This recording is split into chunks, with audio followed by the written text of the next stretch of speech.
জয় রাধে জয় গোপাল। তো বন্ধুরা, আজ সকালবেলায় আমার মধ্যে তিনটি জিনিস ঘটে গেল। তো সেটি আপনাদের হাতে আমি শেয়ার করব।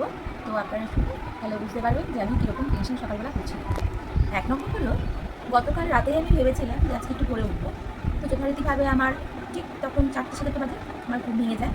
তো আমি তখন টয়লেটে যাই। তো তখন আমি অনেক দূর থেকে ভেসে আসা ওই মুসলিম ভাইদের আজান শুনতে পাচ্ছি। তো তখন আমি বাথরুম করছি আর ভাবছি যে এই সময় এখন দেখলাম বড় বড়িতে আমাদের 3টে বাজে আর এখানে আজান হচ্ছে। তো যাই হোক, ঘুমের চোখ ছিল, অতটা আমি খেয়াল করিনি। এবার যথারীতিভাবে আমি আবার শুয়ে পড়ি। তো ঘুমিয়ে পড়লাম। তো এবার ঘুম যখন ভাঙলো তখন থেকে 5:40, মানে আমি মোবাইলে দেখলাম 5:40। না, আগে মোবাইল দেখিনি, ভুল বলছি। আমি ঘড়িতে তাকিয়ে দেখছি 3টে বাজে। তো তখন আমি ভাবলাম, ভোরবেলায় উঠলাম যখন তখনও 3টে, আবার এখনও 3টে বাজে। তো তখন মোবাইল দেখলাম মোবাইলে তখন দেখলাম 5:40। আর আগের দিনও কোনো ঘড়িতে কোনো কিছু অসুবিধা ছিল না, ঠিক টাইম মোবাইলের সাথে সেট করা আমার টাইমটা। তো যথারীতিভাবে আমি আবার ঘুম থেকে উঠে মোবাইলের সাথে আমি ঘড়িটাকে অ্যাডজাস্ট করে নিলাম টাইমে। তো ঘুম থেকে উঠে এটাই ভাবলাম যে সকালবেলা উঠলাম, দাও ঘড়ি এরকম অবস্থা। তো যাই হোক হলো।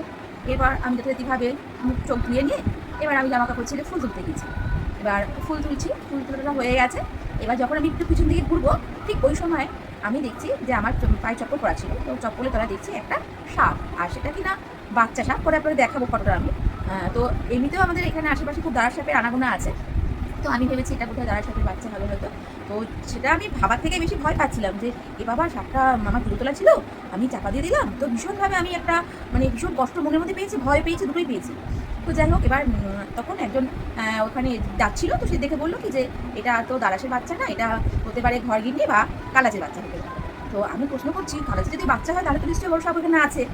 তো যাই হোক, অত প্রশ্নের মধ্যে দিয়েও আমার ভীষণ টেনশন ভয় হচ্ছে। আর আরে, বাচ্চার সাপটাকে আমি আমার অজান্তে মেরে ফেললাম, আমি এটা ভীষণভাবে নিজেকে অপরাধবোধ কাজ করছিল। তো যাই হোক, এবার আমাদের বাড়িতে যিনি পেপার দেন ওই কাকু এসছে, পেপার তো এসছে। ওই কাকুকে আমি বলছি, কাকু দেখো এখানে একটা বাচ্চা সাপ পড়ে আছে, আমার ভীষণ ভয় লাগছে, আমি ওটাকে ফেলতেও পারবো না। এই ব্যাপার বলতে যাবো, এই উদ্যোগটা নিয়ে আমি জাস্ট আমি ঘর থেকে সোফা থেকে উঠে আমি ওনাকে বলবো। ভেরি সিম্পলভাবে আমি হাঁটছিলাম, কীরকমভাবে হঠাৎ করে আমি ঘরের মধ্যে আমি পড়ে গেলাম এমনভাবে, আপনাদের ভেঙে না বলে আপনারা বুঝতে পারবেন না।